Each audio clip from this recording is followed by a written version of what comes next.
নতুন বন্ধুকে স্বাগত আর পুরনো বন্ধুকে শুভেচ্ছা জানিয়ে শুরু করছি আমার এপিসোড। দেখুন, আমি দুরকম ডাল একটু ভিজিয়ে রেখেছিলাম, 4 ঘন্টা মতন ভিজিয়ে রেখেছিলাম, ধুয়ে দিয়ে দিলাম। এটা একটু মশলাদার ডাল করছি। এর মধ্যে কী দিচ্ছি দেখুন, রসুন বাটা, হলুদ, লঙ্কার গুঁড়ো আর আদা রসুন বাটা, শুধু রসুন বাটা না, আদা রসুন বাটা, পেঁয়াজ আর লঙ্কার গুঁড়ো, হলুদ গুঁড়ো আর কাঁচা লঙ্কা কুচি সব দেবেন। যদি এর মধ্যে আপনার মনে হয় একটু ধনে গুঁড়ো আর জিরে গুঁড়ো দেবেন, দিতে পারেন। আমি কিন্তু দেইনি এর মধ্যে ধনে গুঁড়ো, জিরে গুঁড়ো। আর এর মধ্যে এগুলো সব দিয়ে ভালো করে আদা রসুন বাটাটা দিয়ে একটু তেল দিয়ে ভালো করে মেখে এটাকে বসিয়ে দেবো।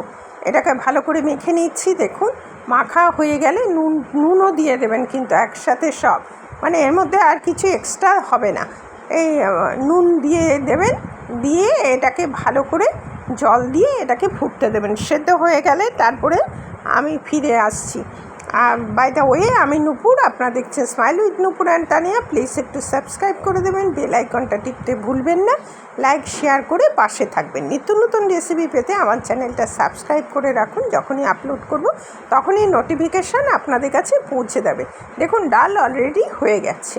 এবার আমি একটা বাগার দেব বা সম্বার দেব। অনেকে সম্বার বলে, অনেকে বাগার বলে, অনেকে ফোড়ন বলে।